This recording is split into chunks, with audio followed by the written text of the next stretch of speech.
You're standing in your garage, looking at a stack of plastic bins that haven't been opened since the Clinton administration. You tell yourself you're keeping those boxes for your kids. You imagine a day, years from now, when your daughter pulls out that heavy stoneware set, or your son finally claims those old high school yearbooks. You think you're preserving a legacy, but let's be honest for a second, just between us. When your children look at those bins, they don't see treasures. They see a Saturday afternoon they'll never get back.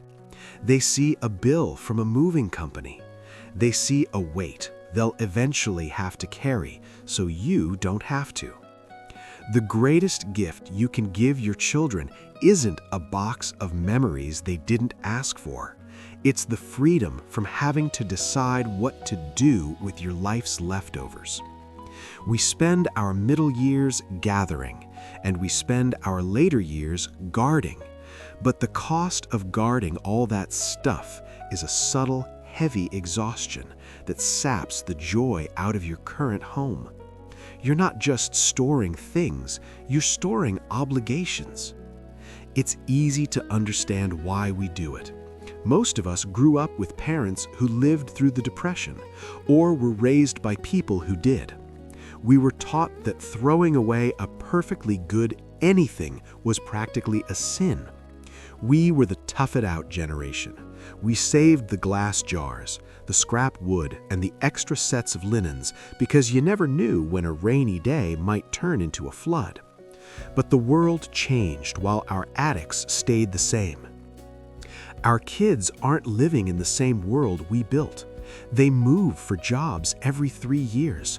They live in sleek apartments or smaller homes where a massive dark wood dining room hutch isn't a centerpiece, it's a barricade. When we try to hand these things down, we aren't passing a torch, we're passing a chore.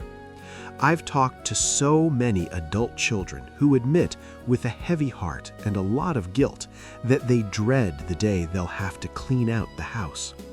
They love you, but they are terrified of your basement. Think about the items you inherited yourself.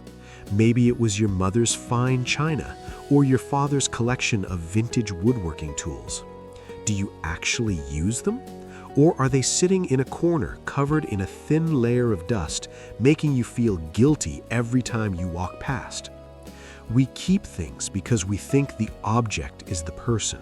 We think if we let go of the quilt, we're letting go of grandma. But your memories aren't trapped in cotton batting or ceramic plates. They're in your mind and they are in your heart. By holding on to these physical burdens, we're actually teaching our children to live in the past instead of the present. We are effectively tethering them to our ghosts. Imagine the relief they would feel and the relief you would feel if that space was suddenly clear. If the air in your home felt like it could actually circulate again. The truth is, downsizing isn't about losing your history. It's about curating it. It's about deciding that your life is more than the sum of your possessions.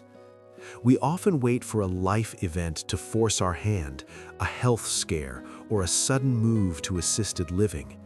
But why wait for a crisis to do what you can do now with intention? When you clear out the excess today, you're doing the emotional labor for your children while you still have the strength and the clarity to do it. You get to decide what stories are worth telling. You get to hand over the 1 or 2 truly meaningful items with a smile, rather than leaving 1,000 meaningless items for them to sort through with a sigh. It shifts the dynamic from a burden to a blessing.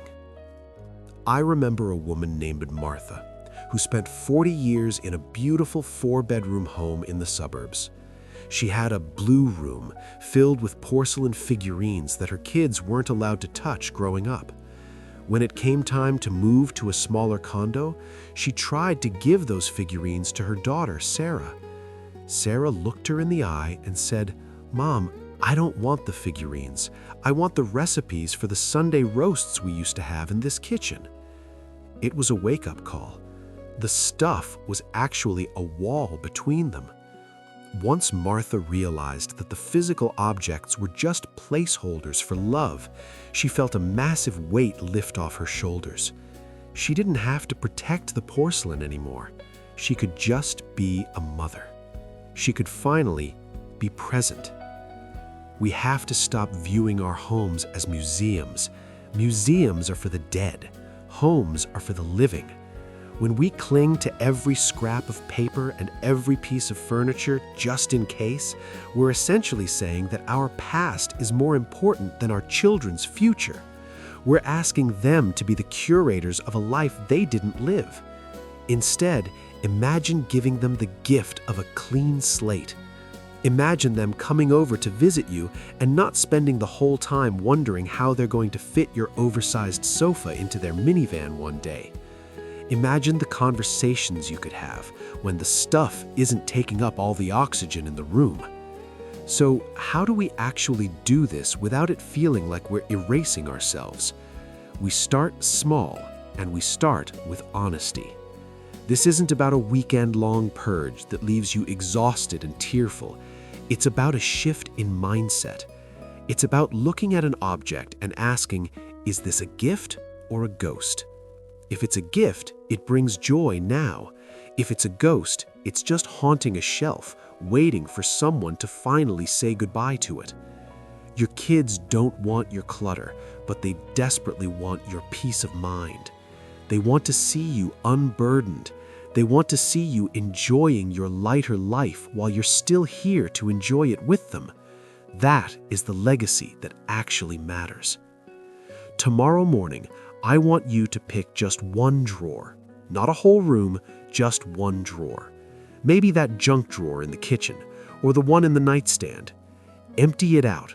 Look at every item and ask yourself, if I left this for my children, would they thank me or would they toss it? If the answer is the latter, do them the favor and toss it yourself right now. Feel the lightness of that empty space. It's not a void, it's room to breathe.